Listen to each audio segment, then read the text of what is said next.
அனைவருக்கும் இனிய காலை வணக்கம். இது சிம்ஸ் ஹாஸ்பிட்டல் வடபழனி வழங்கும் ஹலோ டாக்டர். இன்றைய நிகழ்ச்சியில் குழந்தைகளுக்கான நீரிழிவு நோய் குறித்த உங்களுடைய சந்தேகங்களுக்கு விளக்கம் பெறலாம். இன்று உங்களுடைய கேள்விகளுக்கு பதிலளிக்க SRM institute for medical science வடபழனியிலிருந்து நீரிழிவு நோய் சிகிச்சை நிபுணர் டாக்டர் சுந்தரராமன் அவர்கள் நம்மோட வருகை தந்திருக்காரு. வணக்கம் டாக்டர். வணக்கம் டாக்டர். இப்போ குழந்தைகளுக்கான நீரிழிவு நோய்னு சொல்லும் பொழுது இன்னைக்கு பெரியவர்கள் அப்படின்னும் பொழுது அதை எப்படி கண்டுபிடிக்கிறது, அதற்கான ட்ரீட்மெண்ட்டுங்கிறது ஓரளவுக்கு தெரிஞ்சிருக்கு. குழந்தைகளுக்கு வரும்பொழுது அதை எப்படி நம்ம கண்டுபிடிக்கலாம், அவர்களுக்கு என்ன காரணத்தினால இது வருதுங்கிறத சொல்லுங்களேன். குழந்தைகளுக்கு கண்டுபிடிக்கிறது ரொம்ப கடினம். அதாவது குழந்தை பிறந்த உடனே சில பிளட் டெஸ்ட் எல்லாம் எடுப்பாங்க. அப்படி செய்யும் பொழுது இது கண்டுபிடிக்கலாம். இல்லை ஒரு சில மாதங்களே ஆன பிறகு வேறு அடிக்கடி இன்ஃபெக்ஷன் வரலாம். உடம்புல பாக்டீரியல் இன்ஃபெக்ஷன் வரலாம், இல்லை யூரினரி இன்ஃபெக்ஷன். அவ்வளோ சின்ன குழந்தைக்கு எதுக்காக வந்திருக்கு அப்படின்னு நீங்கள் டெஸ்ட் பண்ணி பார்க்கும் பொழுது சுகர் இருக்குன்றது தெரிய வரும்.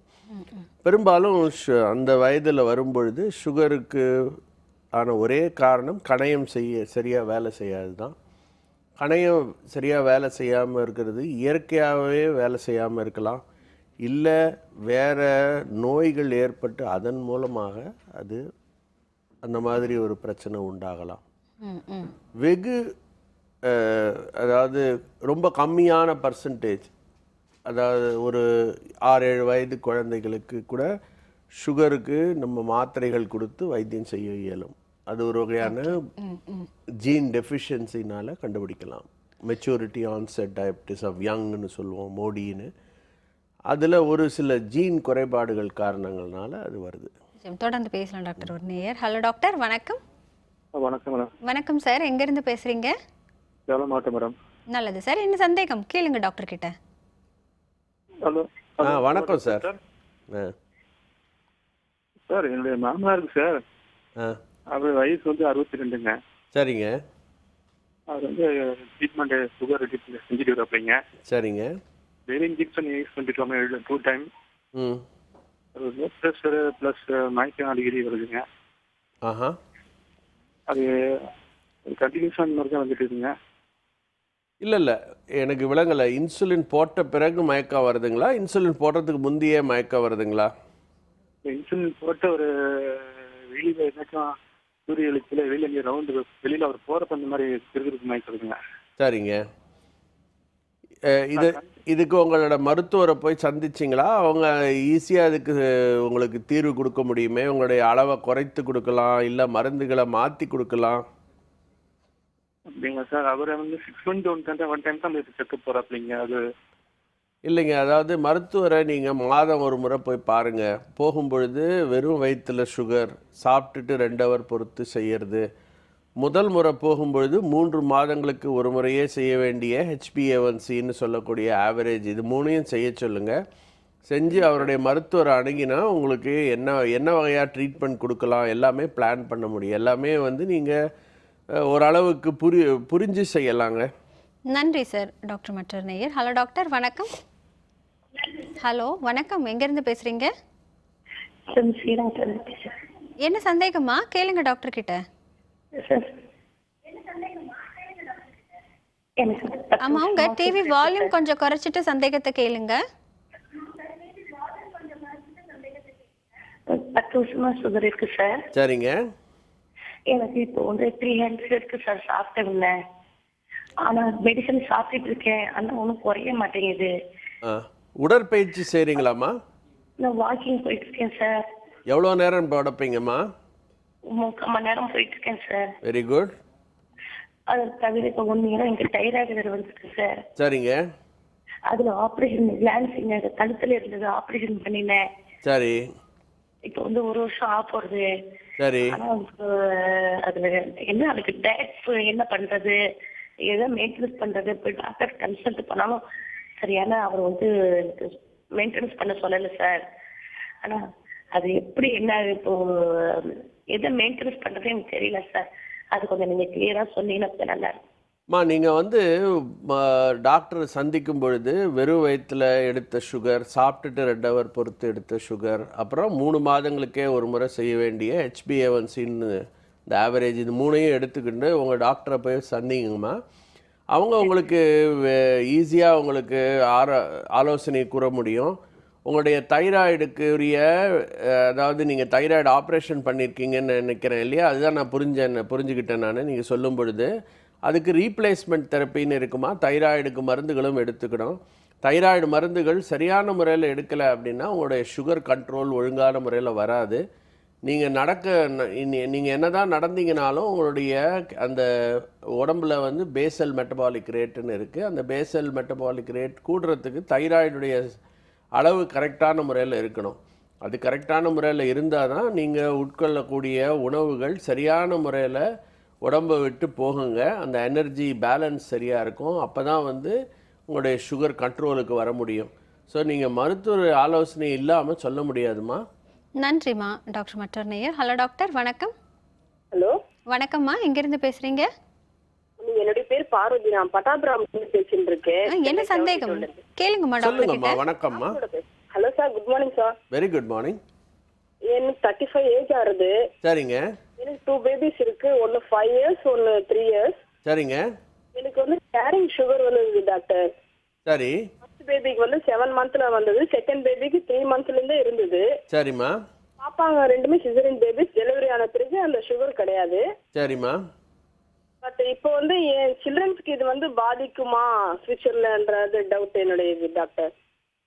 உங்களுக்கு இருக்கிற இருந்த டயபிட்டிஸ் பேர் கெஸ்டேஷனல் டயபிட்டிஸ் அப்படின்னு பேருமா. அதாவது பிரசவ காலங்களிலே மற்றும் வரக்கூடிய வகையான சுகர் இது. இதனுடைய ரிஸ்க் பார்த்தீங்கன்னா உங்களுக்கு சுகர் வர்றதுக்கான வாய்ப்புகள் 50% இருக்குமா. நீங்கள் 6 மாதங்களுக்கு ஒரு முறை உங்களுடைய சுகரை நீங்கள் எப்போவுமே நீங்கள் டெஸ்ட் பண்ணி பார்க்கணும். டெஸ்ட் பண்ணி பார்த்து உங்களுடைய மருத்துவரை போய் சந்திங்க. குழந்தைகளுக்கு வருமா அப்படின்ற உங்கள் கேள்விக்கு ஒரே பதில் வந்து உங்களுக்கு மட்டும் சுகர் இருந்தால் மட்டும் பத்தாதுமா. உங்களுடைய கணவருக்கும் சுகர் இருக்குமானால் அதாவது 2 பேரண்ட்ஸுக்குமே சுகர் இருந்தால் அவங்களுக்கு பிறக்கக்கூடிய குழந்தைகளுக்கு சுகர் வர்றதுக்கான வாய்ப்புகள் கூட. கிளியராக வந்து 2 பேருக்கும் இருக்கிறதுனால அவங்களுக்கு வரும் அப்படின்னு சொல்ல முடியாது. ஆனால் வர்றதுக்கான வாய்ப்புகள் கூட. நன்றிம்மா. டாக்டர் மற்றொரு நேயர். ஹலோ டாக்டர், வணக்கம். ஹலோ, வணக்கம். எங்கிருந்து பேசுறீங்க? ஹலோ, வணக்கம்மா. எங்கிருந்து பேசுறீங்க? வணக்கம்மா. நான் இங்க வண்டலூர்ல இருந்து பேசுறேன். நல்லதுமா. என்ன சந்தேகம் கேளுங்க டாக்டர் கிட்ட. எனக்கு வந்து 62 years ஆகுது. சொல்லுங்கம்மா. நான் அன்மேரிடு. சரிங்க. பிபி அதிகமா இருக்கு. 226 இருக்கு. 102க்கு. சரி. சுகர் 187 இருக்கு. சரி. சாப்பிட்றதுக்கு முன்னாடி 138 இருந்தது. சாப்பிட்ட அப்புறம் 187 இருக்கு. சரிம்மா. நார்மலா நைட்டு போய் டாக்டர் செக் பண்ணும்போது 253 இருந்தது. சரிங்க. இப்போ ட்ரீட்மெண்ட் தான் இருக்கேன். காலெல்லாம் மத்து போன மாதிரி இருக்கு சார். வேலை நின்று செய்ய முடியல. தோசை கூட செய்ய முடியல. நீங்க நடப்பீங்களாமா? ஒழுங்கா எக்ஸசைஸ் ரெகுலரா வாக்கிங் போயிட்டு இருக்கீங்களா? நான் வந்து 20 years ஒர்க் பண்ணிட்டு இருந்து ஸ்டாப் பண்ணிட்டேன். ஏன் நிறுத்தினீங்க? எதுக்காக நிறுத்தினீங்க வாக்கிங் போறத? வாக்கிங்கே நான் போறது இல்லை சார். இப்பதான் சுகர் இருக்கிறது எனக்கு தெரியும். சரிங்க. ஸோ சுகர் குறையணும் அப்படின்னா முதல் வந்து எக்ஸசைஸ் தேவைமா. டெய்லி வந்து ஒரு 45 minutes to 1 hour நீங்க நடக்கணும். இருக்கு சார். பிபி அதிகமா இருக்கு. அதுல நார்மலாவே ஒரு மாதிரி ஓடுற மாதிரி இருக்கு. கண்ணெல்லாம் ஒரு மாதிரி இருக்கு. நீங்க சொல்லக்கூடிய எல்லா பிரச்சனைகளுக்கும் நல்ல தீர்வு இருக்குமா. நீங்க கரெக்டான டாக்டரை போய் சந்திச்சீங்கன்னா அவங்க நிச்சயமா உங்களுக்கு ஆலோசனை கொடுப்பாங்க. உங்களுடைய சுகர் வந்து நீங்க ஃபாஸ்டிங், போஸ்ட்பிராண்டியல், அப்புறம் HbA1cன்னு சொல்லக்கூடிய 3 மாதத்துக்கே ஒரு முறை செய்ய வேண்டிய அந்த ஆவரேஜ் 3 வேல்யூஸ் பார்த்துட்டு தாம்மா நாங்கள் சொல்ல முடியும் உங்களுடைய சுகர் வந்து எப்படி இருக்குது, கண்ட்ரோலில் இருக்கான்றது. சுகர் இருந்தாலே ப்ரெஷரும் வரும். ப்ரெஷருக்கான சில குறிப்பிட்ட மருந்துகள் கொடுத்து கண்ட்ரோலில் வச்சுக்கணும்மா. அதெல்லாமே நீங்கள் செய்ய முடியும். நீங்கள் டாக்டரை சந்திங்கம்மா. நன்றிம்மா. டாக்டர் மற்றொரு நேயர். ஹலோ டாக்டர், வணக்கம். ஹலோ, வணக்கம்மா. எங்கிருந்து பேசுறீங்க? நான் பிரியா பேசுறேன், அந்தமான்லேருந்து. என்ன சந்தேகமா கேளுங்க டாக்டர் கிட்ட. டாக்டர், எனக்கு வணக்கம்மா, சொல்லுங்க. ஏஜ் ஆகுது. எனக்கு வந்து 7 வருஷமா சுகர் இருக்கு. சரிங்க அதுக்கு வந்து குளூஃபார்மின் 500 சாப்பிட்டுட்டு இருக்கேன். சரிங்க ஆனா சுகர் வந்து கண்ட்ரோல்ல இருக்கு. பட் அந்த கொஞ்சம் எப்பயாவது கொஞ்சம் ஜாஸ்தியா போயிடுது. 180 190 வந்துடுது டாக்டர். அது வந்து எப்படி நார்மலா சுகருக்கு வந்து சில பேர் கண்ட்ரோல்ல 140 இருந்தா அது அப்படிங்கிறாங்க. இல்ல அது எப்படி 190 180 நார்மலா டாக்டர்? இல்லைம்மா, அதாவது வெறும் வயிற்றுல இருக்க வேண்டிய சுகர் வந்து சுகருக்கு நீங்கள் மருந்து எடுக்கிறீங்க அப்படின்ற பட்சத்தில் உங்களுடைய ஃபாஸ்டிங் சுகர் 110லேருந்து 120க்குள்ளே இருக்கலாமா. போஸ்ட் பிராண்டியல், அதாவது சாப்பிட்டுட்டு 2 ஹவர் பொறுத்து எடுக்க வேண்டிய அந்த சுகர் வந்து 180க்கு கீழே இருக்கணுங்க. அதுக்கு மேலே இருந்துச்சு அப்படின்னா உங்களுடைய சுகர் கண்ட்ரோலில் இல்லைன்னு அர்த்தம். அது மட்டும் இல்லாமல் நீங்கள் 3 மாதங்களுக்கு ஒரு முறை செய்ய வேண்டிய அந்த ஆவரேஜ் HbA1c அப்படின்றது 7% கீழே இருக்கணும். அது இருந்தால் தான் உங்களுடைய சுகர் கண்ட்ரோலில் இருக்குன்னு அர்த்தம். சுகர் கண்ட்ரோலில் இல்லை அப்படின்னா எல்லா காம்ப்ளிகேஷன்ஸுக்கும் வரதுக்கான வாய்ப்புகள் கூடமா. நன்றிம்மா டாக்டர் மற்றொரு நேயர். ஹலோ டாக்டர், வணக்கம். Hello doctor. வணக்கம்மா, எங்கேருந்து பேசுறீங்க? நாங்கள் கம்பத்துல இருந்து பேசுறோம். என்ன சந்தேகமா கேளுங்க டாக்டர் கிட்ட. சார், நான் வந்து 3 months கன்சீவா இருக்கேன். சரிங்கம்மா. இது சுகர் டெஸ்ட் வந்து நெக்ஸ்ட் மந்த் பண்ணணும் அப்படின்னு சொன்னாங்க சார். ஆமாம்மா. இது எவ்வளோ இருக்கணும்? இப்ப வந்து கன்சீவா இருந்தா சுகர் வரும், பிபி வரும் அப்படிங்கிறாங்க. அது வந்து சுகர் எவ்வளோ கண்ட்ரோலா இருக்கணும் சார்? எவ்வளோ இருக்கு? இல்லைம்மா, உங்களுக்கு வந்து இதான் ஃபர்ஸ்ட் ப்ரெக்னன்சி இல்லைங்களா? ஆமா, ஆமாங்க சார். சரிம்மா, அதில் வந்து என்ன பண்ணுவாங்கன்னா, இப்போ அடுத்த மாதம் செய்யக்கூடிய இந்த பிளட் சுகர், ஒரு ரேண்டம் பிளட் சுகர் பார்ப்பாங்க. அந்த பிளட் சுகருடைய அளவை பார்த்துட்டு அதுக்கு பிறகு தேவைப்பட்டால் உங்களுக்கு 100 கிராம் குளுக்கோஸ் கொடுத்துட்டு 1 ஹவர் பொறுத்து அப்புறம் 2 ஹவர் பொறுத்து டெஸ்ட்டுகள் எடுக்கணும். அதனுடைய வேல்யூகளை பார்த்து தாம உங்களுக்கு சுகர் இருக்கா இல்லையா அப்படின்றது தெரியும். ஒருவேளை நீங்கள் அடுத்த மாதம் பார்த்து உங்களுக்கு சுகர் இல்லை அப்படின்னா கூட உங்களுடைய 3rd trimester, அதாவது ஒரு 17 வாரத்துக்கு அப்புறமே 3rd trimester வருது. ஒரு 22 வாரங்களில் உங்களுக்கு நிச்சயமாக திரும்பவும் இது டெஸ்ட் பண்ண வேண்டும். சரியா? ஃபாஸ்டிங்கில் 95க்கு மேலே இருந்தாலே சுகர் இருக்குது அப்படின்றது சொல்லுவோம். நன்றிம்மா டாக்டர் மற்றொரு நேயர். ஹலோ டாக்டர், வணக்கம். வணக்கம் மேடம். வணக்கம் சார். மும்பைல இருந்து பேசுறேன். நல்லது சார், என்ன சந்தேகம் கேளுங்க டாக்டர் கிட்ட. Good morning doctor. Very good morning sir. பேசுறேன் சார். எனக்கு ஒரு டவுட், சக்கரை நிறைய சாப்பிட்டா சுகர் வருமா அப்படின்னு ஒரு கேள்வி. அப்புறம் இன்னொரு கேள்வி வந்து எங்க மதர் இன் லாக்கு வந்து 65 இயர்ஸ்ல சுகர் வந்து சார் அவங்களுக்கு. சரிங்க. வைஃப்க்கு வந்து அந்த சுகர் வருமா அப்படின்ட்டு, அவங்க டயபெட்டிக்கா இருக்க வாய்ப்பு இருக்கா? அது இந்த 2 இது. இல்ல, உங்களோட முதல் கேள்வி என்ன சொன்னீங்க? நிறைய சக்கரை சாப்பிட்டா சுகர் வருமா? அவசியம் இல்லைங்க. அதாவது உங்களுடைய சர்க்கரை சாப்பிட்றதுனாலையோ இல்லை ஸ்வீட் சாப்பிட்றதுனால உங்களுடைய சுகர் வராது. இது முக்கியமான கேள்வி. என்னென்னா, உங்களுடைய கணையம் ஒழுங்காக இருக்குமானால், உங்களுடைய உடற்பயிற்சி உங்களுக்கு இருக்குமானால், நீங்கள் சாப்பிடக்கூடிய சர்க்கரையை உங்களால் செலவழிக்க முடிய உடல்நிலை உங்களுக்கு இருக்குமானால் நிச்சயமாக உங்களுக்கு சுகர் வர்றதுக்கான வாய்ப்புகள் இல்லை.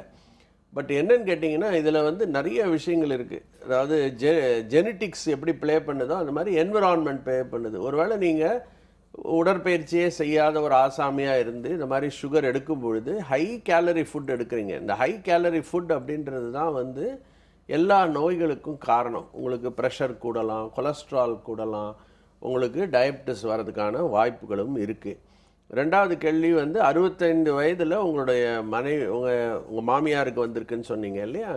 ஸோ இது வந்து இதுக்கு பேர் டைப் 2 டயபெட்டிஸ்ன்னு பேருங்க. அதாவது வயதானவங்களுக்கு வரக்கூடிய சர்க்கரை நோய். இதான் ரொம்ப காமனஸ்ட் வெரைட்டி. உங்களோட மனைவிக்கு இந்த நோய் வர்றதுக்கான வாய்ப்புகள் இருக்குது. அவங்களுடைய ஃபாதருக்கும் இந்த சுகர் இருக்குமானால் நிச்சயமாக அவங்களுக்கு வர்றதுக்கான வாய்ப்புகள் சதவீதம் கூட. பட் ஒருத்தருக்கு மட்டுமே இருக்குமானால் கொஞ்சம் வெயிட் போடாமல் பார்த்துக்கலாம். நீங்கள் அதாவது ஒரு அவேர்னஸ், நீங்கள் சாப்பிடக்கூடிய ஒவ்வொரு விஷயங்களையும் இதை நம்ம சாப்பிட்றோம், இதை வந்து நம்ம உடற்பயிற்சி செய்யணும் அப்படின்ற ஒரு விழிப்புணர்வு இருந்தால் போதும். மற்றபடி வேறு ஒன்றும் செய்ய வேண்டிய அவசியம் இல்லை. நன்றி சார். டாக்டர் மற்றொரு நேயர். ஹலோ டாக்டர், வணக்கம். ஹலோ வணக்கம்மா, எங்கேருந்து பேசுகிறீங்க? அம்மா மேடம், நான் வந்துட்டு கோம்பேட்ல இருந்து பேசுறேன். நல்லதும்மா, என்ன சந்தேகம் கேளுங்க டாக்டர் கிட்ட. வணக்கம். Morning doctor. டாக்டர் சொல்லுங்கம்மா. எங்க ஹஸ்பண்டுக்கு வந்துட்டு ஒரு 15 வருஷமா சுகர் இருக்குங்க டாக்டர். சரிங்க. அது வந்துட்டு அவர் மெடிசன்ஸ் எடுத்துன்னு தான் இருக்காரு. இருந்தாலும் அவர் வந்து டிரைவிங் பண்றதுனால, ட்ரிங்க்ஸ் சாப்பிட்றதுனால வயிறு அதிகமா வலி எடுத்துதுங்க டாக்டர். சரிங்க. நைட்ல வந்துட்டு ஒரு 2 மணிக்கு மேல விக்கல் 1 ஹவருக்கு விக்கல் வந்துட்டே இருக்கு. அது ஸ்டாப் பண்ண முடியல. அது எதனாலன்னு தெரியல டாக்டர். அது எனக்கு எப்படி உங்க ஹஸ்பண்ட முதல்ல ட்ரிங்க்ஸ் சாப்பிட்றத நிறுத்த சொல்லுங்க. ட்ரிங்க்ஸ் சாப்பிட்டாருன்னா லிவர் பாதிக்கப்படும்.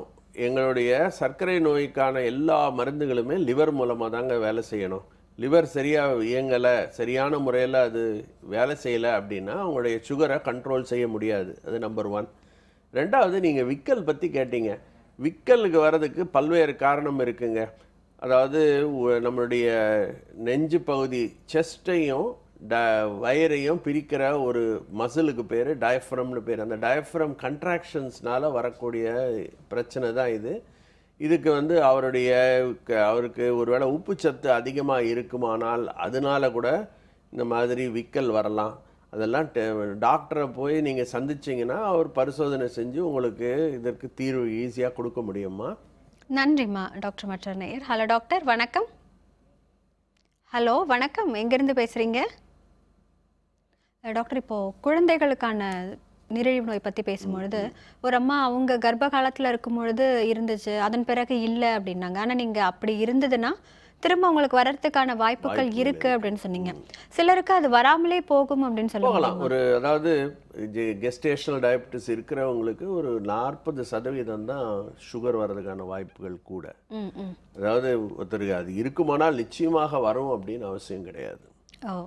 டயபெட்டிஸ் வர்றதுக்கு காரணமே வந்து அது ஒரு ஹைப்பர் மெட்டபாலிக் ஸ்டேட். அதாவது வயிற்றில் உங்களுக்கு குழந்தை இருக்கும் பொழுது எல்லா விதமான ஹார்மோன்ஸு, அதனுடைய மெட்டபாலிசம் எல்லாமே மாறுபட்டு போகுது. அதனால உங்களுக்கு இந்த சுகர் வர்றதுக்கான வாய்ப்புகள் கூட. பட் அதெல்லாம் அந்த குழந்தை பிறந்த உடனே அந்த ஸ்டேட் கம்ப்ளீட்டாக போயிடுது. ஏன்னா நீங்கள் ஒரு ஆளுக்கு இல்லை, 2 ஆளுக்கு சேர்த்து நீங்கள் சாப்பிட்றீங்க, அதற்குரிய மெட்டபாலிசம் நடக்குது. ஓகே. ஸோ அந்த டெண்டன்சி இருக்குன்றது தான் சொல்லுவோம். 40% தான் அவங்க உடனே டயபெட்டிஸ் வர்றதுக்கான வாய்ப்புகள். உதாரணமாக ஒரு 2 வருடத்தில் ஒரு 40% பேருக்கு நிச்சயமாக சுகர் வந்துடும். ஸோ அந்த பாக்கி 60 பேருக்கு நீங்கள் கொஞ்சம் விழிப்புணர்வோடு இருந்தாங்க அப்படின்னா, கேர்ஃபுல்லாக இருந்தாங்கன்னா தப்பிக்க முடியும். டெஸ்ட் பண்ணாதான் தெரியும். ஹலோ டாக்டர், வணக்கம். ஹலோ வணக்கம் சார். நான் பெங்களூர்லேருந்து பேசுகிறேன். நல்லது சார், என்ன சந்தேகம் கேளுங்க டாக்டர் கிட்ட. எனக்கு வந்து இப்போ டயபெட்டிக்ஸ் ஒரு 2 இயர்ஸாக இருக்குது. நான் வெயிட் வந்து ரெடியூஸ் ஆகிட்டே போகிறேன். சடனாக வெயிட் இன்க்ரீஸ் ஆகுது, திரும்ப வந்து வெயிட் வந்து திரும்பியும் டிக்ரீஸ் ஆகுது. உங்கள் வயசு என்ன சார்? எனக்கு க்ளோஸ் டு 30 ஆகுது சார். சரிங்க. எனக்கு வந்து மேரேஜ் ஆகல. ஸோ இப்போ நான் மேரேஜ்க்கு பிளான் பண்ணுறேன் அப்படின்னு சொன்னால் கொஞ்சமாக பாடியில் வெயிட் இருக்கணும் அப்படின்னு சொல்லி எல்லாரும் ஃபீல் பண்ணுறாங்க. ஸோ பட் ஆனால் எனக்கு வெயிட் வந்துட்டு 50 kg இருக்கேண்ணா. ஓகே. நீங்கள் சுகருக்கு என்ன மருந்து சார் எடுக்கிறீங்க? நான் இன்சுலின் எடுத்துட்டு இருக்கேன். ஓகே. நீங்கள் வந்து இன்சுலின் டிபெண்டன்ட் டயபெட்டிக்னு கண்டுபிடிச்சாங்களா? ஆமாம். ஓகே. ஸோ ஆக்சுவலாக பார்த்தீங்கன்னா இன்சுலின் வந்து வெயிட் போடக்கூடிய ஒரு ஹார்மோன் தான் அது. இன்ஃபேக்ட் பார்த்தீங்கன்னா இன்சுலின் போடுறவங்களுக்கு வெயிட் குறையவே குறையாது. அப்படின்னா அவங்களுடைய வெயிட் குறையுது அப்படின்னா 2 காரணம் இருக்குது. ஒன்று, நீங்கள் எடுக்கக்கூடிய மருந்து. 2வது, ஒருவேளை நீங்கள் எடுக்கக்கூடிய இன்சுலின் அளவு பத்தலையோன்னு தோணுது. உங்களுடைய சுகர் கண்ட்ரோலில் இருக்கா? ஃபாஸ்டிங் சுகர், போஸ்ட்பிராண்டியல், அப்புறம் HbA1c இதெல்லாம் அரௌண்ட் 250 இருக்குது சார். சார் ரொம்ப அதிகம் சார். 26-27 வயசு ஆளுக்கு இவ்வளோ அதிகமாக சுகர் இருக்கக்கூடாது. 2வது, உங்களுடைய HbA1cன்னு சொல்லக்கூடிய 3 மாதத்து ஆவரேஜ் 7% கீழே இருக்கணுங்க. இந்த காரணத்தினால தான் உங்கள் எடை குறைஞ்சிக்கிட்டே போகுது. நீங்கள் இதை கண்ட்ரோல் பண்ணிங்கன்னா ஆட்டோமேட்டிக்காக வெயிட் கெயின் பண்ணுவீங்க. சரியா? எக்ஸசைஸ் செய்யணுங்க, மிக முக்கியம் எக்ஸசைஸ். நீங்கள் எப்போ இன்சுலின் டிபெண்டன்ட் டயபெட்டிக்கோ உங்களுக்கு லைஃப் லாங் இன்சுலின் தேவைப்படும். அப்படி இருக்கும் பொழுது உங்களுடைய வாழ்க்கை முறைகளை நீங்கள் எல்லாம் மாற்றிக்கணும். நீங்கள் தாராளமாக கல்யாணம் செஞ்சுக்கலாம், குழந்தை உங்களுக்கு பிறக்கும், அதிலெல்லாம் ஒன்றும் பிரச்சனை இல்லைங்க. நன்றி சார். டாக்டர், இப்போ இவர் கேட்குற மாதிரி நிறைய பேருக்கு ஒரு சந்தேகம் இருக்குது. இப்போ சுகர் வந்துருச்சு, அதுக்கு நம்ம டேப்லெட் எடுக்கிறோம் அப்படின்னா வெயிட் லாஸ் வந்து நிச்சயமாக இருக்கும், அப்படி இருந்தால் தான் கரெக்டாக மருந்து வந்து வேலை பார்க்குதுங்கிற மாதிரி அர்த்தம்னு சொல்கிறாங்களே, அது உண்மைதான் இல்லைங்க? ஆக்சுவலாக பார்த்தீங்கன்னா இன்சுலின் போடுற எல்லா நோயாளிகளுக்கும் வெயிட் கெயின் இருக்கும். ஓ ஓகே. ஒரு சுகர் நோயாளிக்கு வெயிட் கெயின்யும் நல்லதில்லை, வெயிட் குறையிறதும் நல்லதில்லை, மெயின்டைன் பண்ணணும். அதாவது நாங்கள் கொடுக்குற ஒரு சில மருந்துகள், அதாவது உதாரணமாக மெட்ஃபார்ம் என்ற மருந்து எடையை குறைக்கும். ஆனால் வந்து எடையை குறைக்கிறதுக்குன்னு மெட்ஃபார்மின் சாப்பிடக்கூடாது. அது வந்து கான்ட்ரோவர்சியலான விஷயம். அது நிச்சயமாக நாங்கள் அலோவ் பண்ணுறதில்ல. அதாவது ஒருத்தருக்கு ஒருவேளை ஒரு லேடிக்கு அவங்களுக்கு வந்து பாலிசிஸ்டிக் ஓவேரியன் டிசீஸ் இருக்குது, அவங்க வெயிட், ஏன்னா பாலிசிஸ்டிக் ஓவேரியன் டிசீஸ் இருக்கிறவங்களுக்கு வெயிட் அதிகமாக தான் இருக்கும். ஸோ அப்போ என்ன பண்ணுவோம் கேட்டிங்கன்னா, பாலிசிஸ்டிக் ஓவேரியன் டிசீஸுக்கு உரிய ட்ரீட்மெண்ட் வந்து மெட்ஃபார்மினை கொடுத்தோன்னா அவங்க வெயிட் குறைப்பாங்க, அவங்களுடைய மற்ற ப்ராப்ளமும் சரியாகும். பட் அதை விட்டுட்டு வெறும் வெயிட் குறையிறதுக்கு மெட்ஃபார்மின் சாப்பிடவே கூடாது. அது வந்து தொடர்ந்து பேசலாம் டாக்டர். அதுக்கு முன்பு ஒரு சின்ன பிரேக் எடுத்துக்கலாம். நேர்களை நிகழ்ச்சியை தொடர்வதற்கு முன்பாக சிறிய இடைவேளை.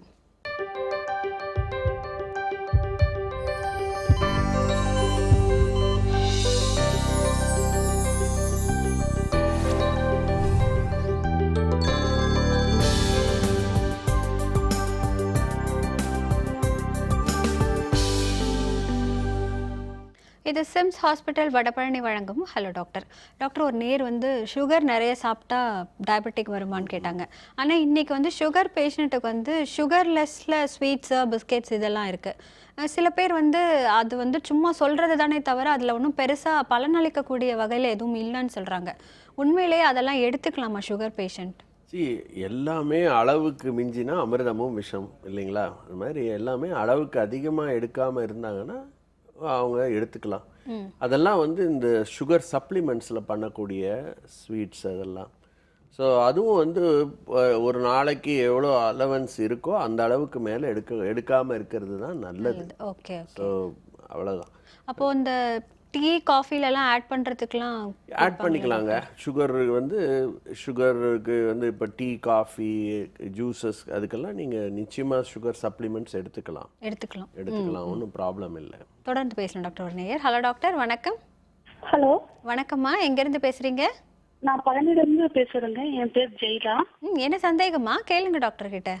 எங்க அப்பாவுக்கு வந்து சுகர் 20 வருஷமா இருக்குங்க. சரிங்க. அவருக்கு வந்து ஹார்ட் ப்ராப்ளம் இருக்கு. சரிங்க. அவருக்கு வந்து 3 டைம் ஹார்ட் அட்டாக்கும் வந்திருக்கு. சரிங்கம்மா.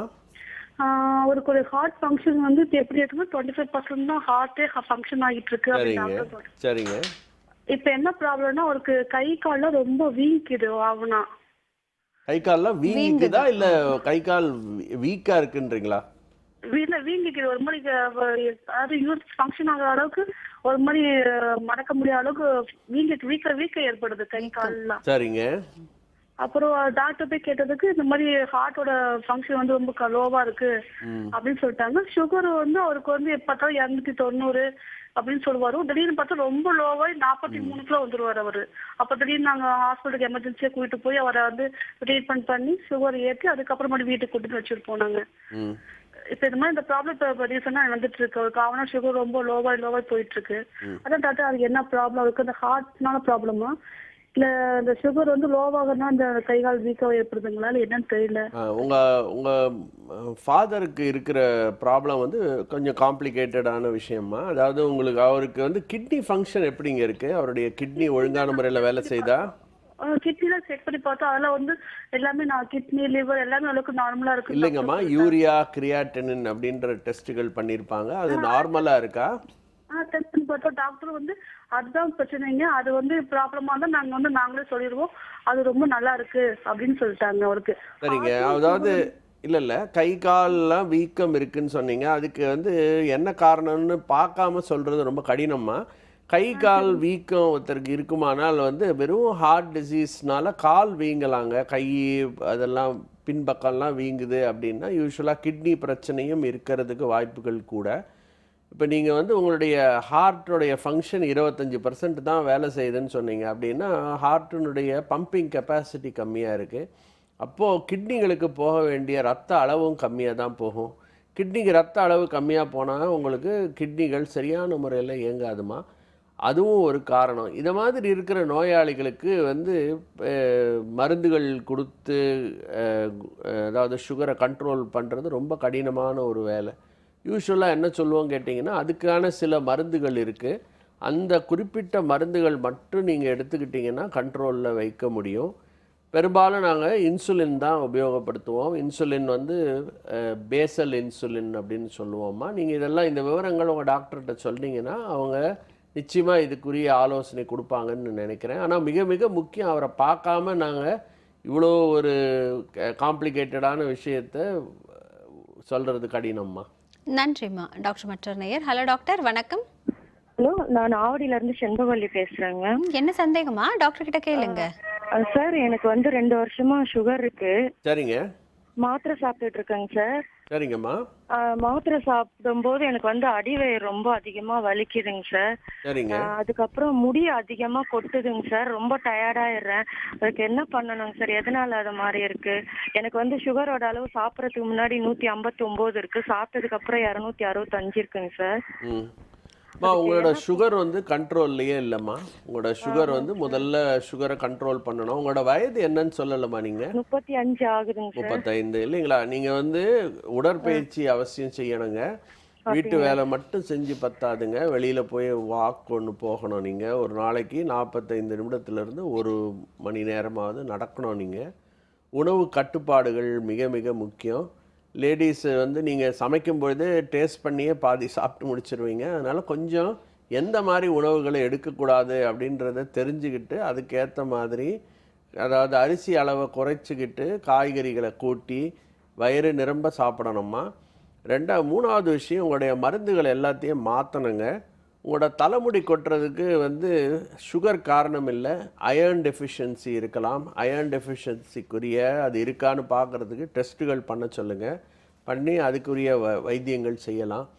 உங்களுடைய அடிவயிறு வலியை பற்றி பார்க்காம ஆலோசனை தரது ரொம்ப கடினமாக. உங்களோட டாக்டரை போய் சந்திங்க. அதுக்கு நிறைய காரணங்கள் இருக்குது. சுகர் அதிகமாக இருக்குமானால் உங்களுடைய கர்ப்பப்பை சுற்றி புண்கள் ஏற்படலாம். அதனாலேயே அடிவயிறு வலி ஏற்படலாமா உங்களுக்கு. அது என்னன்றது பார்த்தா தான் சொல்ல முடியுங்க. நன்றிம்மா. டாக்டர் மற்றொரு நேயர். ஹலோ டாக்டர், வணக்கம். சார் வணக்கம் சார். வணக்கம் சார், எங்கேருந்து பேசுகிறீங்க? நான் எம்எம்லேருந்து பேசுகிறேன். நல்லது சார். உங்களுடைய டிவி வால்யூம் குறைச்சிட்டு உங்களுடைய சந்தேகத்தை டாக்டர் கிட்ட கேளுங்க. எனக்கு வந்து 64 வயசு ஆகுது சார். சரிங்க. 8 இயர்ஸ் இருக்கு சுகரு. சரி. நேற்று டெஸ்ட் பண்ணது சாப்பிட்றதுக்கு முன்னாடி 70 இருக்கு. சரிங்க. சாப்பிட்ட பிறகு 115 இருக்கு சார். சரிங்க. ரெண்டுமே கொஞ்சம் கம்மியாக இருக்குது. நீங்கள் சாப்பிட்ற மருந்துகளுடைய அளவை குறைக்கணும் சார். அதான் சார் இன்சுலின் போட்டுட்டு இருக்கேன். ஒரு 2 நாள் நேற்றுலேருந்து போடல 2 நாளா. சரி. வெறும் இன்சுலின் தான் போடுறீங்களா, கூட மருந்துகளும் சாப்பிட்றீங்களா? இல்லை சார், வெறும் இன்சுலின் தான் போடுறேன். ஜிஹெச்சுக்கு போயிருந்தேன். ஓகே. அங்கே சொல்லியிருந்தாங்க, அந்த இது அளவு சொல்லி இன்சுலின் போட்டுட்டு இருக்கேன். சரிங்க. இல்லை, இந்த மாதிரி இவ்வளோ லோ சுகர் இருந்த பிறகு நீங்கள் டாக்டரை போய் சந்திச்சிங்களா? இன்னும் இல்லை சார், நேற்று தான் பார்த்தேன். சரி. பார்க்கல. நீங்கள் அந்த வேல்யூஸ் எடுத்துக்கிட்டு உங்கள் டாக்டரை போய் சந்திச்சிங்கன்னா நிச்சயமாக ஒன்று இந்த இன்சுலினை நிறுத்தி வெறும் மருந்து மாத்திரைகள் கொடுப்பாங்க. அப்படி இல்லைன்னா உங்களுடைய இன்சுலின் அளவை குறைச்சி கொடுப்பாங்க. நீங்கள் கட்டாயமாக டாக்டரை போய் நீங்கள் சந்திக்கணும். நன்றி சார். டாக்டர் மற்றொரு நேயர். ஹலோ டாக்டர், வணக்கம். ஹலோ வணக்கம், எங்கேருந்து பேசுகிறீங்க? டாக்டர், இப்போது இந்த சுகர் பேஷண்ட்ஸ் பற்றி நம்ம பேசும்பொழுது இன்சுலின் எடுத்துக்கிறவங்க, இன்சுலின் எடுக்காதவர்கள் அப்படின்னு இருப்பாங்க. சில சமயம் இப்போ ஒரு நேர் கூட சொன்னாங்க, கொஞ்சம் மாத்திரைலாம் சாப்பிட்டுட்டு வெளியில் போகிறோம் அப்படின்னா சுகர் லெவல் உடனே குறைஞ்சி போயிடுது அப்படின்னு. இந்த மயக்கம் வருவதை தடுக்கிறது எப்படின்னு சொல்லுங்கள். அண்ட் அதற்கு ஃபர்ஸ்ட் எய்டு உடனே என்ன செய்யலாம் டாக்டர்? இல்லை, அதாவது இந்த மயக்கம் வர்றது வந்து எந்த சுகர் மருந்துகள் எடுத்தாலும் இந்த மயக்கம் வருங்க. இன்சுலின் தான் இல்லை, இதுக்கு வந்து ஹைப்போகிளைசீமியான்னு சொல்லுவோம். இதுக்கு உடனடியாக அது மாதிரி ஒரு சந்தேகம் ஏற்பட்டால் உடனடியாக சுகர் இருக்கிற பொருள், உதாரணமாக ஒரு சாக்லேட்டோட அவங்க எல்லாரும் கையில் எப்போவுமே சாக்லேட் வச்சுக்க சொல்லுவோம். சாக்லேட் அவங்க எடுத்துக்கலாம்.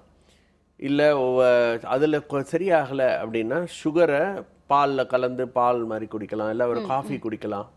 அதுலேயும் அவங்களுக்கு இம்ப்ரூவ்மெண்ட் இல்லை அப்படின்னா உடனடியாக டாக்டரை போய் பார்க்கணும்.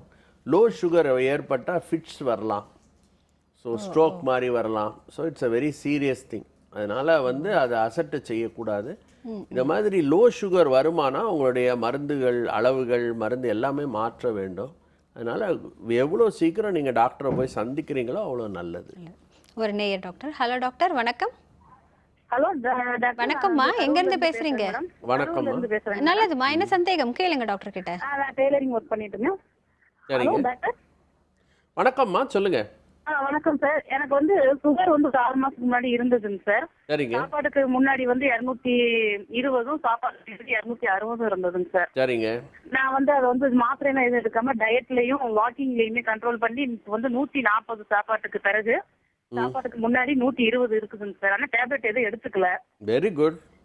இதுக்கு நான் டேப்லெட் எடுக்கணுங்களா இல்லை இப்படியே ஃபாலோ பண்ணலாங்களா? அம்மா, உங்களுடைய fasting sugar, post prandial sugar ரெண்டும் நார்மலில் இருக்குது. ஆனால் நீங்கள் வந்து ஒரு ஆவரேஜ் HbA1cன்ற அந்த டெஸ்ட் செய்யணுங்க. 3 மாதத்து ஆவரேஜ் அதுவும் நார்மலாக இருக்குமானா உங்களுக்கு நிச்சயமாக சுகர் வந்து 3 மாசத்துக்கு முன்னாடி எடுத்தேங்க சார். அது 7 பாயிண்ட் இருந்ததுங்க சார். 7 இருந்ததா? பரவாயில்ல.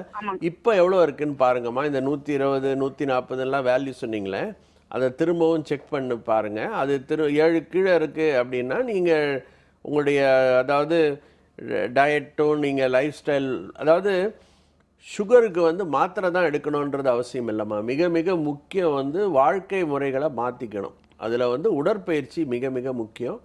ஒரு நாளைக்கு 45 நிமிடங்கள்லேருந்து 1 மணி நேரமாவது நீங்கள் எக்ஸசைஸ் கட்டாயம் செய்யணும். வாரத்தில் 6 முறையாவது 6 நாட்களாவது நீங்கள் இதை செய்யணும்.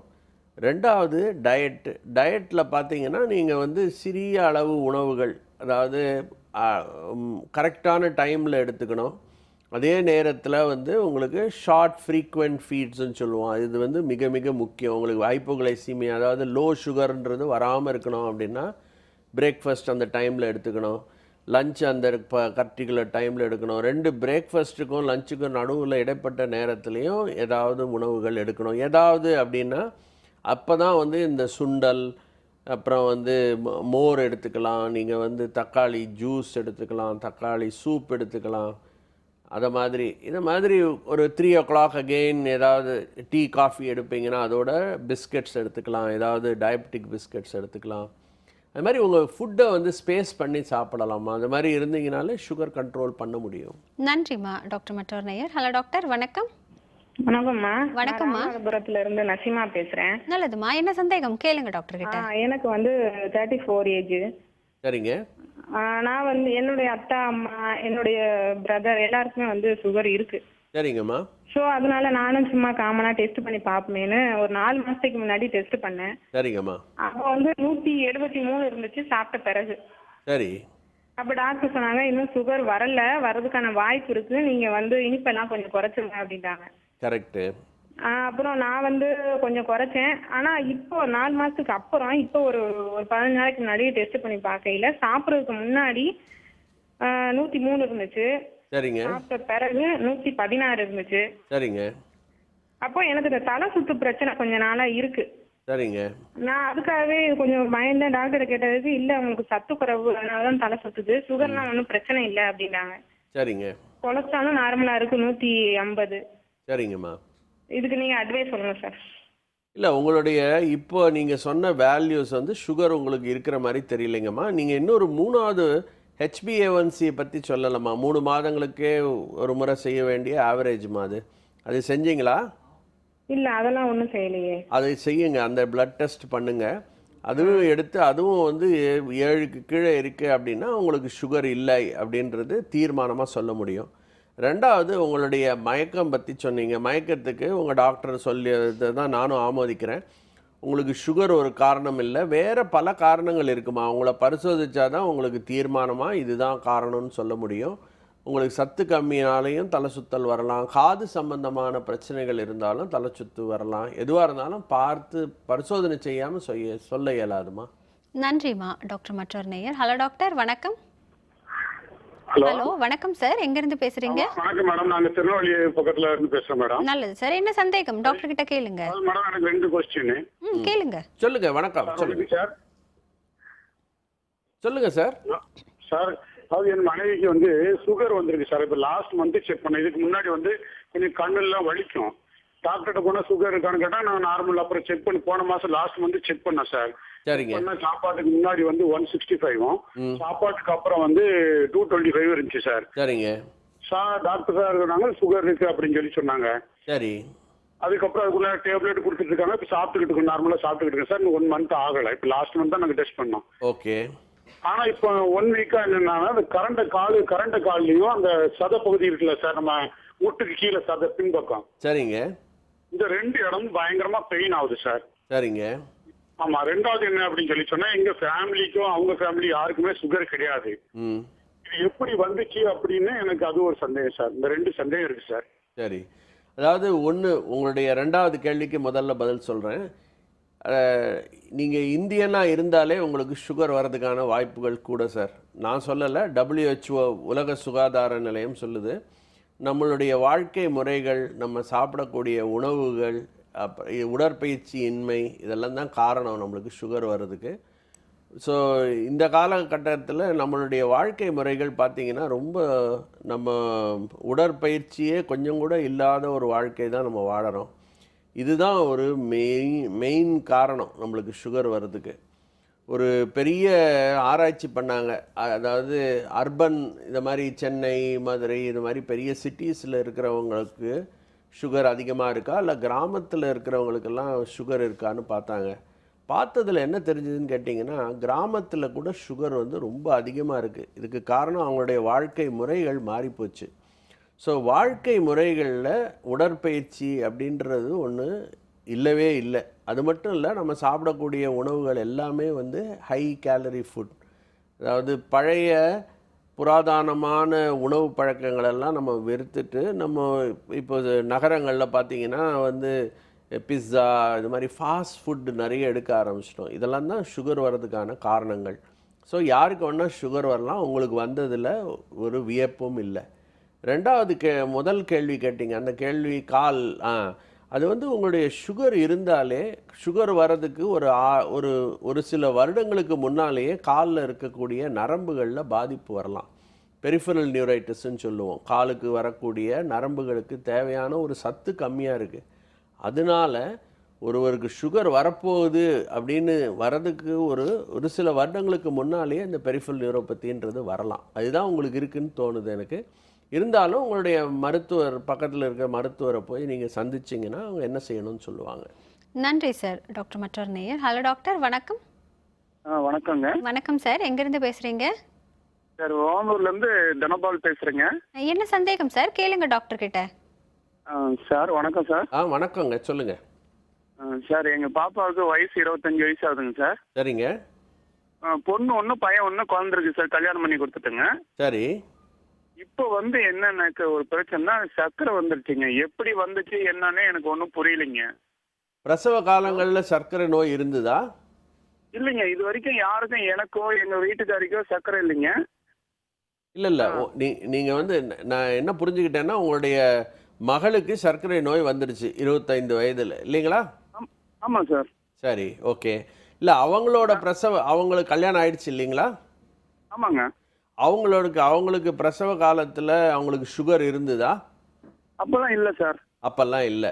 சரிங்க. ஆமாம் சார். சரி. பக்கத்தில் டாக்டர் கிட்ட காட்டணும் சார், ஆர்சி செட்டிப்பட்டியில். சரிங்க. அவர் டாக்டரே யோசிக்கிறார் சார். அவரும் மருந்து மாத்திரை ஊசி எல்லாம் போட்டு என்னென்னமோ வைத்தியமெல்லாம் பண்ணி நானும் ஒரு 3 மாசமா பார்த்துட்டு இருக்கிறேன் சார். சரிங்க.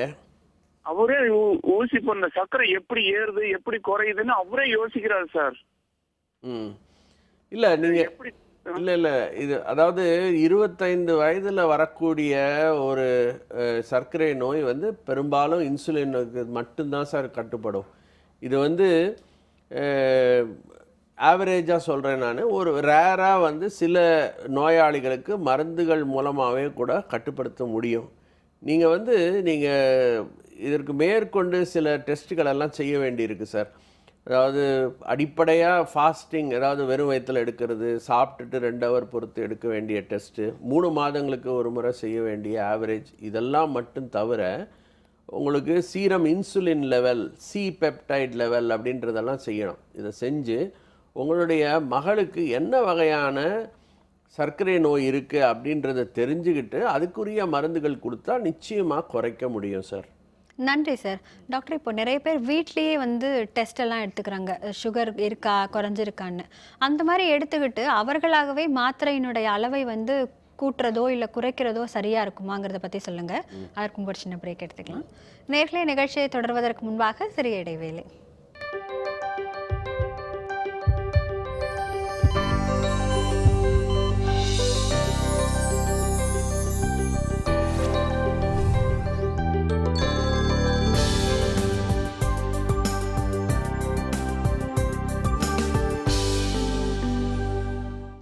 இது சிம்ஸ் ஹாஸ்பிட்டல் வடபழனி வழங்கும் ஹலோ டாக்டர். டாக்டர், நாமவே சுயமாக பரிசோதனை செஞ்சுக்கிட்டு டேப்லெட்ஸை அதிகப்படுத்துறதோ குறைக்கிறதோ செய்யலாமான்னு கேட்டேன். அதாவது self monitoring of blood glucose அப்படின்றது வந்து கட்டாயம் ஒருத்தரும் செய்யணுமா. அதாவது நீங்கள் இன்சுலின் எடுக்கக்கூடிய ஒரு நோயாளியாக இருந்தால் நாங்கள் வந்து கட்டாயம் நீங்கள் டெஸ்ட் பண்ணி பாருங்கள் அப்படின்னு சொல்லுவோம். அது எடுக்க வேண்டிய சில முறைகள் இருக்குது. வெறும் வயிற்றில் ஒரு நாள் எடுக்கலாம், ஒரு நாள் மதியம் சாப்பாட்டுக்கு முன்னால் எடுக்கலாம், இரவு 10 மணிக்கு மேலே ஒரு மாதிரி எடுக்கலாம். இதெல்லாம் வந்து இந்த ஒவ்வொரு முறை எடுக்கிறதையும் நீங்கள் ரெக்கார்ட் பண்ணி அதை எடுத்துக்கிட்டு உங்களோட மருத்துவர்கிட்ட போனீங்கன்னா அவர் அந்த டோஸை அட்ஜஸ்ட் பண்ணி கொடுக்கலாம். ஓகே. ஒருவேளை நீங்கள் 2 வேளை இன்சுலின் எடுக்கிற ஆளாக இருந்து ஒரு ஈவினிங் கன்சிஸ்டண்ட்டாக உங்களுக்கு கம்மியாக வருது அப்படின்னா மார்னிங் டோஸை குறைச்சிக்கலாம். இது ஒரு விதத்தில் நல்ல விஷயந்தான். வெறும் மாத்திரைகள் போடும் பொழுது இது மாதிரி டெஸ்ட் பண்ணுறத பெரும்பாலும் நாங்கள் அட்வைஸ் பண்ண மாட்டோம், நாங்கள் விரும்ப மாட்டோம். ஏன்னா அதோடைய டைனமிக்ஸ், அதாவது மருந்துகள் போட்டு நீங்கள் காலையில் போடுற மருந்து வந்து உடனடியாக ஈவினிங்கை குறைக்காதுங்க. அது 24 மணி நேரத்துக்கு பிறகு தான் அதோடைய எஃபெக்ட் இருக்கும். இன்சுலின் போடுறதா இருந்தால் கட்டாயம் நீங்கள் டோஸை அட்ஜஸ்ட் பண்ணலாம், ஆனால் மாத்திரைகளுக்கு இல்லை. தொடர்ந்து பேசலாம் டாக்டர். ஒரு நேயர். ஹலோ டாக்டர், வணக்கம். ஹலோ, வணக்கம்மா. எங்கேருந்து பேசுறீங்க? ஹலோ, நான் ஷரீன் பேசுறேன், வேளச்சேரியிலேருந்து. என்ன சந்தேகம் கேளுங்கம்மா டாக்டர் கிட்ட. நான் 6 months கன்சீவா இருக்கேன் இப்போ. சரிங்கம்மா. 4th month வெயிட் செக்அப் பண்ணும்போது 55.4 இருந்தேன். சரிங்கம்மா. இந்த மந்த் செக் பண்ணும்போது 62.7 இருக்கேன். வெயிட் இன்க்ரீஸ் ஆனதுனால சுகர் டெஸ்ட் பண்ண சொல்லியிருந்தாங்க. லாஸ்ட் மந்த் நான் எடுத்த போது 112 இருந்தது எனக்கு. ஃபாஸ்டிங் இப்போ இந்த 20 days 25 days கேப்ல இன்க்ரீஸ் ஆயிருக்குமா அப்படின்றது தான் டவுட். இல்லைம்மா, அதாவது உங்களுடைய சடன் கெயின் இன் வெயிட் வந்தாலே அதனாலேயே டயபெட்டிஸ் வரும். இன்ஃபேக்ட் நீங்கள் இந்த ப்ரோக்ராம்லேயே நான் அதை பற்றி பேசிகிட்டு இருந்தேன் நான். அதாவது குழந்தை வயிற்றில் உண்டாகும் போது அதுக்கு தேவையான உணவுகள் ஒரு ஹைப்பர் மெட்டபாலிக் ஸ்டேட் அப்படின்னு சொல்லுவோம், அது ஏற்படுது. அப்போது உங்களுக்கு வெயிட் கெயின் கூடுமானால் நிச்சயமாக நீங்கள் சுகர் இருக்கான்னு பார்க்கணும். வெறும் வயிற்றில் எடுத்த சுகர் வந்து 95க்கு மேலே இருந்தாலே உங்களுக்கு சுகர் இருக்குன்ற மாதிரி தான். உங்களுக்கு அதை மட்டும் பேஸ் பண்ணி வைத்தியம் பண்ண முடியாது. உங்களுக்கு சுகர் கொடுத்துட்டு அவங்க 1 hour பொறுத்து 2 hours பொறுத்து ஒரு டெஸ்ட் பண்ணுவாங்க. அதுக்கான சில வேல்யூஸ் இருக்குது. அந்த வேல்யூஸை அடிப்படையாக வச்சுக்கிட்டு உங்களுக்கு இன்சுலின் கொடுக்க வேண்டியிருக்கும். உங்களுடைய கைனகாலஜிஸ்ட் கிட்ட நீங்கள் போனீங்கனாலே அவங்களே இதை அட்வைஸ் பண்ணுவாங்கம்மா. நன்றிம்மா டாக்டர். மற்றொரு நேயர். ஹலோ டாக்டர், வணக்கம். Good morning ma'am. வணக்கம்மா. எங்கேருந்து பேசுகிறீங்க? தர்மபுரியில இருந்து பேசுறேன். நல்லதுமா. என்ன சந்தேகம் டாக்டர் கிட்ட கேளுங்க. Good morning sir. குட் மார்னிங்மா. சார், என்னோட மாமியாருக்கு வந்துட்டு சுகர் இருக்குங்க சார். சரிங்க. எஃபிஎஸ் வந்துட்டு 173. சரிங்க. சிபிஎஸ் வந்துட்டு 273 இருக்குங்க சார். சரிங்க. அவங்களுக்கு ஒரு 1 yearக்கு முன்னாடி நரம்புல வந்து செவ் அழுத்துதுன்னு சொல்லிட்டு எம்ஆர்ஐ எடுத்தாங்க சார். சரிங்க. அது நரம்பு டாக்டர் வந்துட்டு 1 month பெட் ரெஸ்டே எடுக்க சொல்லி அது குறைஞ்சிருச்சுங்க சார். சரிங்க. பட் ஆனால் சுகர் இருக்கிறதுனால அந்த காலில் ஒரு கால் மட்டும் வந்து மறுத்து போகிற மாதிரி எப்பயுமே வந்து அந்த மறுத்து போன மாதிரியே இருக்குங்க சார். சரிங்க. நைட்ல வந்து சரியா தூங்க முடியல, கால் வந்து ரொம்ப மறுத்து போகுது அப்படின்னு சொல்றாங்க சார். அதுக்கு என்ன பண்ணலாம்? இப்போ இந்த சுகர் லெவல் வந்து அதிகமாக இருக்கான்னு தெரிஞ்சுக்கலாம். சுகர் வந்து ரொம்ப அதிகமாக இருக்குமா? நீங்கள் சொல்லக்கூடிய வேல்யூஸ் வந்து ரொம்ப அதிகம். 170 270ன்னு சொன்னீங்க, ரெண்டுமே ரொம்ப அதிகம். ஃபாஸ்டிங் சுகர் அப்படின்றது வந்து 120க்கு கீழே இருக்கணும். சாப்பிட்டுட்டு எடுத்த சுகர் வந்து 160லேருந்து 180க்குள்ளே இருக்கணும்மா. இது ரெண்டுமே ரொம்ப அதிகமாக இருக்குது. அவங்களுக்கு காலில் இருக்கிற அந்த பிரச்சனைக்கு பேர் பெரிஃபரல் நியூரோபதின்னு பேருங்க.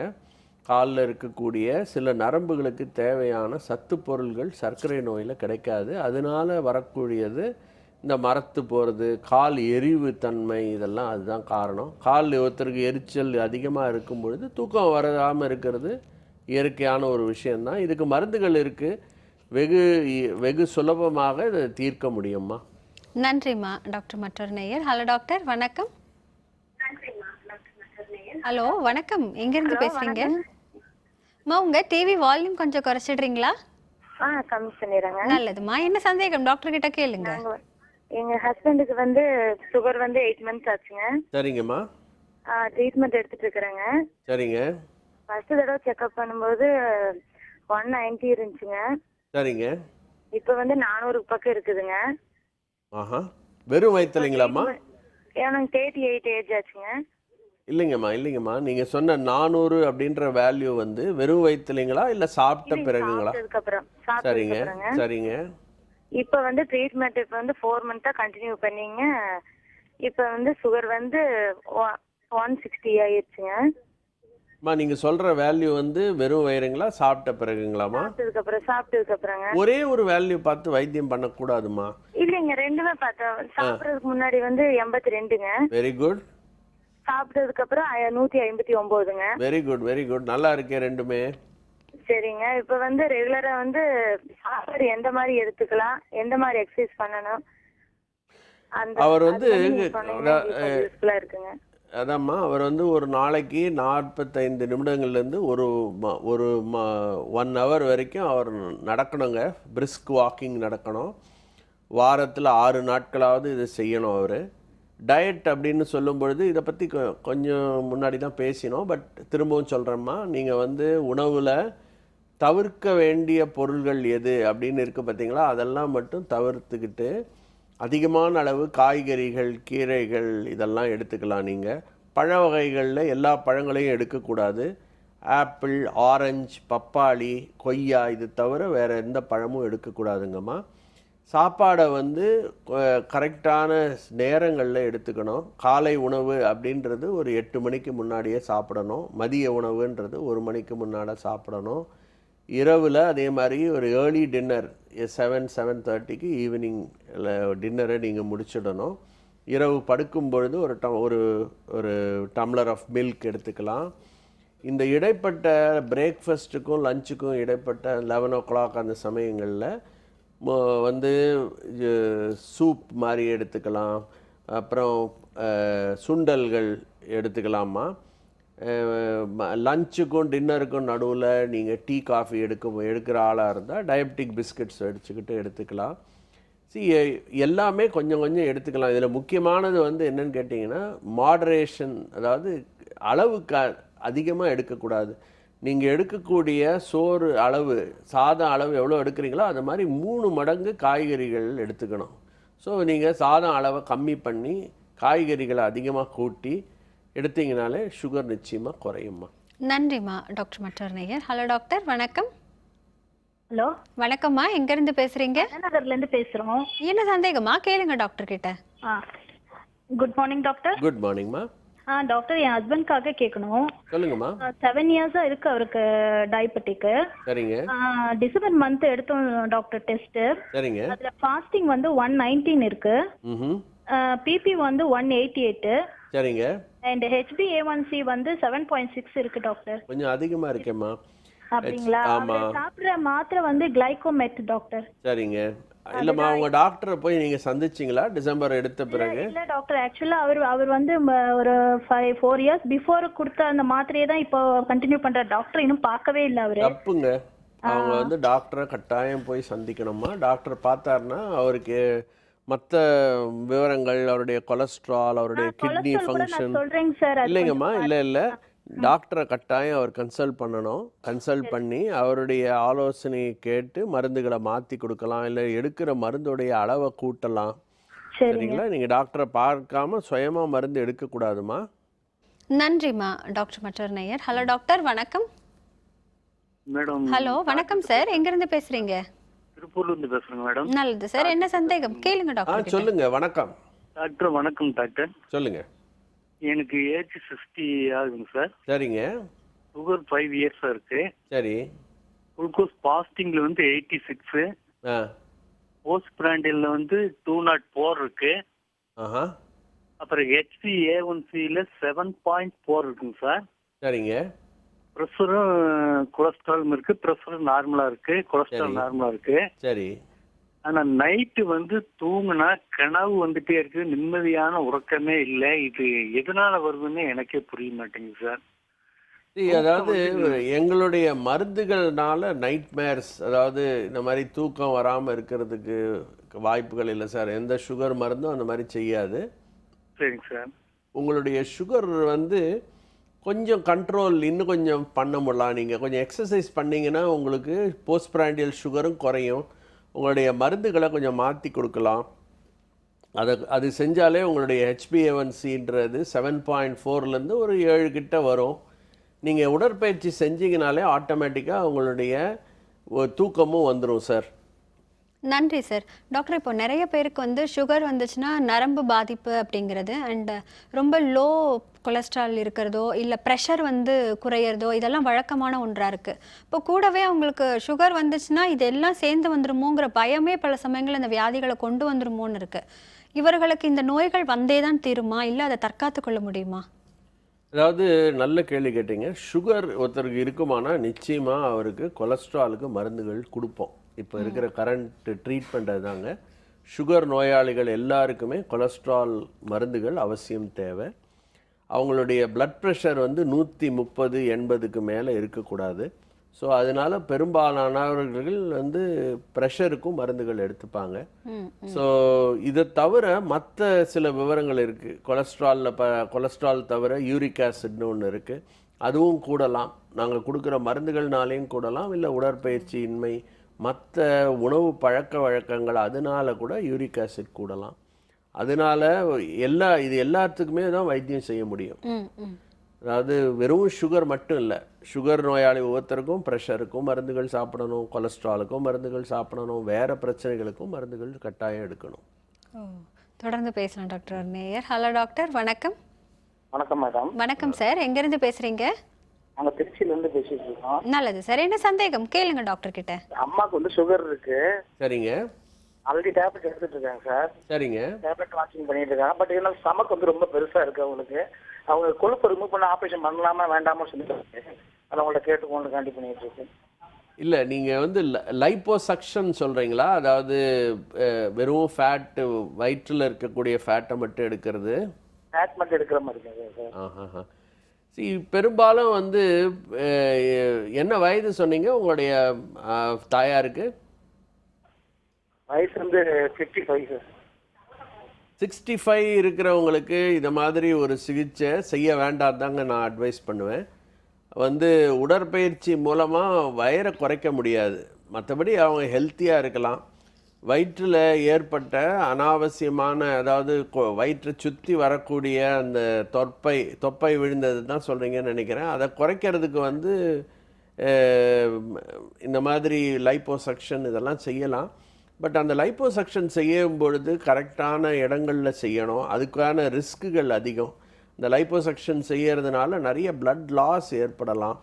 ஸோ அதனால் நீங்கள் அதுக்கான 60 வயசு 65 வயது ஆட்களுக்கு வந்து மற்ற பிரச்சனைகளும் இருக்கலாம். ஹார்ட்டில் ப்ராப்ளம் இருக்கலாம், கொலஸ்ட்ரால் இருக்கலாம். அதெல்லாம் பார்த்துட்டு அதெல்லாம் நல்லா இருக்குது அப்படின்னா இதெல்லாம் கூட இந்த மாதிரி ஒரு சிகிச்சை கூட ஆஃபர் பண்ணலாம்.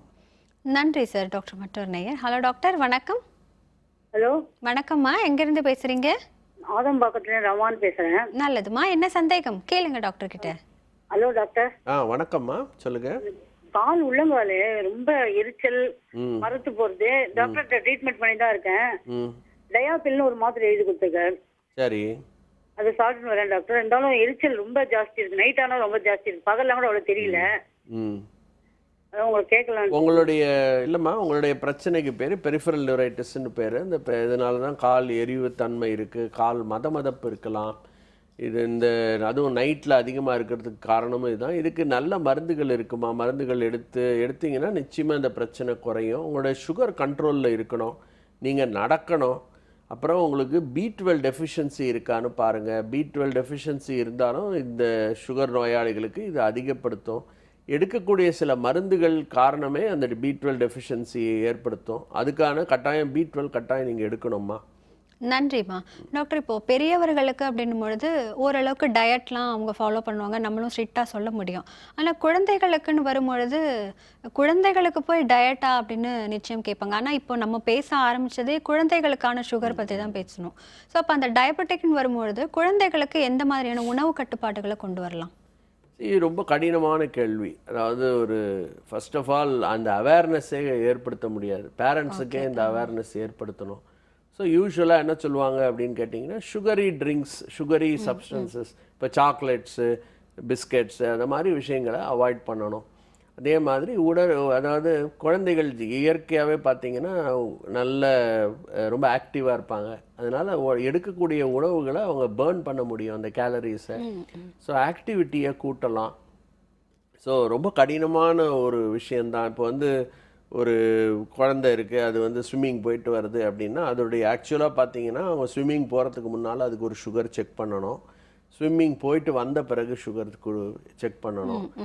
அது அந்த சுகர் அளவு கம்மியாக இருந்தால் கொஞ்சம் உணவுகள் கொடுத்துட்டு தான் ஸ்விம்மிங் பண்ண வைக்கணும். ஸோ ரொம்ப கடினமான ஒரு விஷயம்தான். நிச்சயம். இன்றைய நிகழ்ச்சியில் வந்து குழந்தைகளுக்குன்னு மட்டும் இல்லை, பெரியவர்களுக்குமே கூட என்ன மாதிரியான விஷயங்களில் கவனம் தேவை அப்படிங்கிறத சொல்லியிருக்கீங்க. இன்றைய ஹலோ டாக்டரில் கலந்து கொண்டதற்கு நன்றி டாக்டர். வணக்கம். வணக்கம்மா. இப்போ நம்ம சர்க்கரை நோயாளியாக இருக்கோம் அப்படின்றது தெரிஞ்ச பிறகு நிறைய மாத்திரைகள் எடுத்துக்கும் பொழுது மாத்திரைகளுடனே கூட சுகர் ஃப்ரீஸ்ன்னு வரக்கூடிய நிறைய பிஸ்கெட்டோ இல்லை இனிப்புகளோ நம்ம எடுத்துக்கிறோம். எதுவாக இருந்தாலுமே அளவுக்கு மிஞ்சினால் நஞ்சுங்கிற மாதிரி அந்த மாதிரியான விஷயங்களை கொஞ்சம் குறைத்து கொள்வது மிகவும் நல்லதுங்கிற தகவலை கேட்டிருப்பீங்க. மீண்டும் நாளை ஹலோ டாக்டர் நிகழ்ச்சியில் சந்திக்கலாம். அதுவரை நன்றியும் வாழ்த்துக்களும்.